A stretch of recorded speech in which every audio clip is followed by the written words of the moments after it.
So hello friends, today in this video we are going to learn something more about modal verbs. Which modal verbs? Yes, dare, ought to and used to. Okay.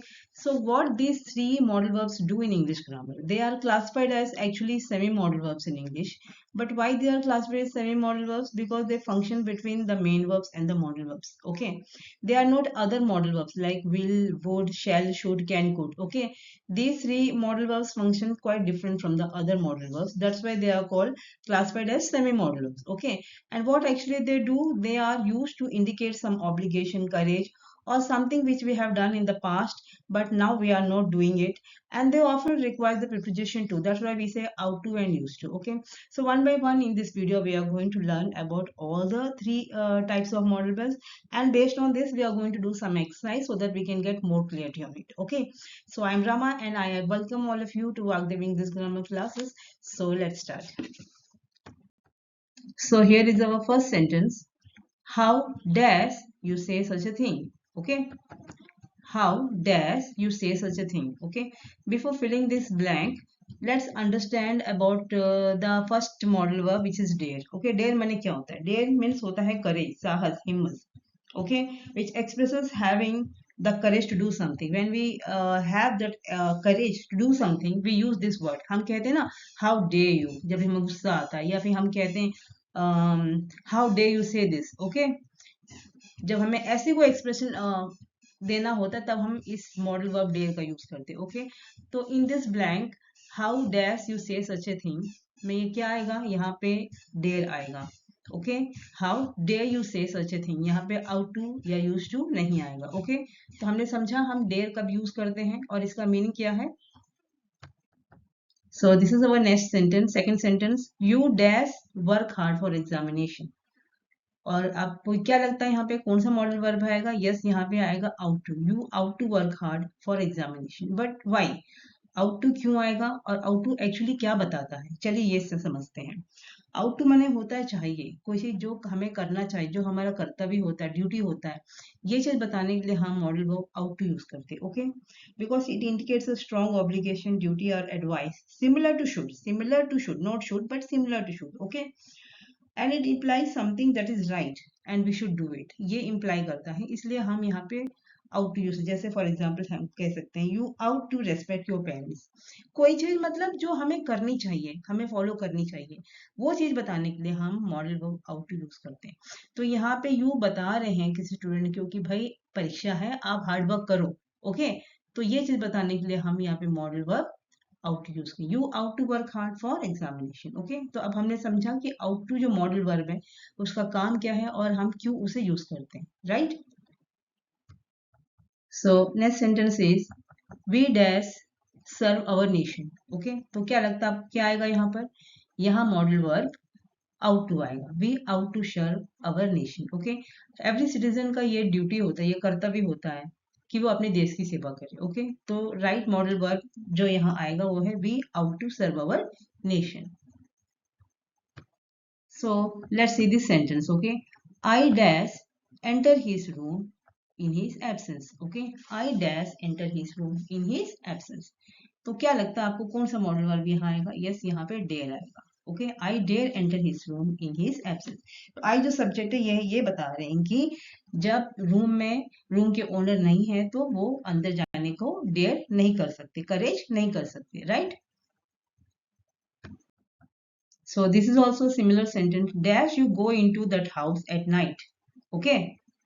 ये किसी को मना किया जा रहा है कि रात में उस घर में नहीं जाना है. तो यहाँ भी मॉडल वर्ब देर ही आएगा. Dare you go into that house at night. Right. So next sentence is I dash go for a walk daily.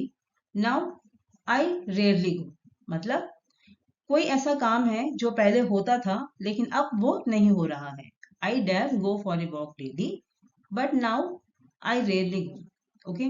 तो आई जो सब्जेक्ट ये कह रहे हैं कि वो डेली वॉक पे पहले जाते थे पर अब हार्डली जाते हैं, ऑलमोस्ट नहीं जाते हैं. तो यहाँ क्या आएगा, यहाँ पे मॉडल वर्ब यूज टू आएगा. क्योंकि हमने पढ़ा था स्टार्टिंग में यूज टू कब यूज करते हैं, यूज टू वर्ड तब यूज करते हैं जब हमें ये बताना होता है कि कोई काम हम पास्ट में करते थे लेकिन अब हमने वो काम करना छोड़ दिया है। ओके, तो इस सेंटेंस से यही पता चल रहा है कि वॉक करने का, आई का मतलब जो सब्जेक्ट है वो वॉक करने का काम पहले करते थे लेकिन अब वो छोड़ दिए, इसलिए यहाँ पे मॉडल वर्ब यूज टू आएगा। I used to go for a walk daily, now I rarely go. Okay, so now let's see this sentence. A great man does live in this house in the past. In the past sentence से क्या समझ में आ रहा है कि एक great man उस house में पहले रहते थे, मतलब अब नहीं रहते हैं। ओके, तो यहाँ भी सेम वही प्रीवियस सेंटेंस जैसा ही मीनिंग मिल रहा है, तो यहाँ पे हम modal verb used to use करेंगे। Okay, a great man used to live in this house in the past but now that man is not living. Okay, so let's see this sentence. क्या लिखा है यहाँ पे? You dash to take regular exercise, you dash to take regular exercise. Okay, तो यहाँ पे क्या आएगा? यहाँ पे आएगा ought to, you ought to take regular exercise. Okay, देखिए क्योंकि हम 3 मॉडल वर्ब्स की बात कर रहे हैं, dare, ought to, used to, इसलिए यहाँ पे हम अमंग द 3 जो यहाँ पे सुटेबल अप्रोप्रिएट बैठता है वो है ought to, you ought to take regular exercise. Okay, इसका मतलब ये होता है कि एक ऑब्लिगेशन दी जा रही है, एक एडवाइस दी जा रही है कि भाई आपको रेगुलर एक्सरसाइज करनी है। ओके, लेकिन एक चीज मैं आपको बताती हूँ, अगर मान लीजिए यहाँ पे शुड यूज होता है, you should take regular exercise, तब भी सेंटेंस गलत तो नहीं है। ओके, लेकिन अगर शुड यूज होता है तो उसका मतलब ये है कि एक जनरल एडवाइस दी जा रही है कि भाई आपको रोज एक्सरसाइज करनी है। ओके, अगर मान लीजिए यहाँ पे हम शुड ना करके हम हैव टू करते हैं, you have to take exercise regularly, अगर ऐसा होता है, हैव टू लिखते हैं, तो इसका मतलब बदल जाता है। इसका मीनिंग ये होता है कि समथिंग यहाँ पे एक्सरसाइज करना एक कंपलसरी है या फिर कह लो मैंडेटरी है कि भाई यू जो सब्जेक्ट है उनको एक्सरसाइज रेगुलरली करना ही है। अगर नहीं, अगर मान लीजिए यहाँ पे हम नीड टू लिखते हैं, you need to take regular exercise, तो उसका भी मीनिंग अलग हो जाता है। तो इंग्लिश क्या है? इंग्लिश समझने वाली चीज होती है, एक्चुअली पता है, समझने वाली चीज होती है इंग्लिश। इंग्लिश को हम रट नहीं सकते, we have to understand the English. Okay, क्योंकि यहाँ पे मैंने अभी 4 शब्द बताए, should, used to, have to and need to. अगर हम चेंज कर देते हैं शब्दों को तो उस सेंटेंस का अर्थ ही बदल जाता है। ओके, बट यहाँ पे हम यूज टू लिखेंगे, वो तो मैंने जस्ट ऐसे ही आपको समझाने के लिए बताया, यूज टू लिखेंगे क्योंकि यहाँ पर हम बेसिकली 3 मॉडल वर्ब्स की बात कर रहे हैं, which is there, used to and ought to. Okay, so let's see this sentence. Okay, I go to the college on foot, I go to the college on foot, now I go on a scooter। मतलब आई जो subject है वो कह रहे हैं यहाँ पे कि पहले वो कॉलेज जब जाते थे ऑन फुट जाते थे, यानी कि पैदल जाते थे, बट अब वो स्कूटर में जाते हैं। मतलब यहाँ पे क्या पता चल रहा है? यहाँ ये समझ में आ रहा है कि कोई चीज पहले होती थी लेकिन अब वो नहीं होती है, वैसी नहीं होती है, बदल गई है। ओके, तो यहाँ पे क्या आएगा मॉडल वर्ब? यस, यहाँ पे यूज टू आएगा। I used to go to the college on foot earlier but now I go on a scooter. Okay,